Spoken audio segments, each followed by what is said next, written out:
কাছে আজরাইল সালাম দিয়ে বলে, হুজুর আপনি কেন কাঁদতেন? বলে, আজরাইল রে, আগে বলো আমার জানটা কেমনে বাইর হয়েছিল। আজরাইল বলে, হুজুর মায়ের বুকে দুধ খাইতে খাইতে সন্তান যেমনি ঘুমায়া যায়, আপনার জানটা আমি এমনি বাইর করেছি। আপনাকে আমি কষ্ট দিই নাই, আপনার শুধু বুকের উপরে হাতটা রেখেছি। আমি আজরাইল সবার জান কবজ করতে দুনিয়া আসি না। আমি আসমানে থাকে আমার মাথা, জমিনে থাকে আমার পা। আমি দানবের আকৃতি হয়ে যায় যখন আমি আজরাইল ওই মানবের সামনে দানব আকৃতি হয়ে যায়, আমাকে দেখে তার কলিজাটা ফেটে যায়। সারা পৃথিবীর পানিও যদি তখন তার গালে দেওয়া হয় রে, তৃষ্ণা মেটে না। সারা পৃথিবীর মানুষ যদি সান্ত্বনা দেয়, বাতাস দেয়, তার কলিজা ঠান্ডা হয় না।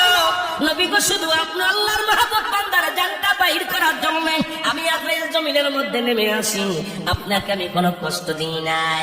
বাদাম রে, এবার বাদাম কি ডাকতে বলি? ইদ্রিস আলাইহিস সালাম ডাকতে বলে, আজরাইল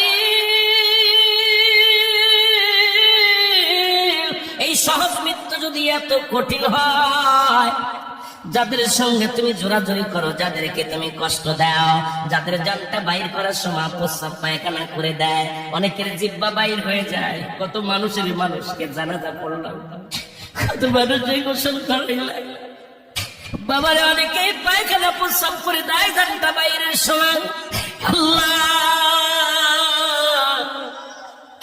আল্লাহ তুমি আমাদের মৃত্যু যন্ত্রণাটা সহজ করে দিও।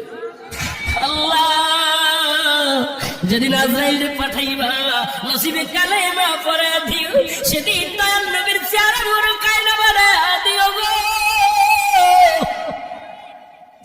ওই মৃত্যু যন্ত্রণা সহজ করে দিও। এই জন্য বলতেছিলাম বাবা, 1 নম্বর বিপদ হলো মানুষের মরণ, 2 নম্বর বিপদ হলো কবর, 3 নম্বর বিপদ হলো কিয়ামতের ময়দান।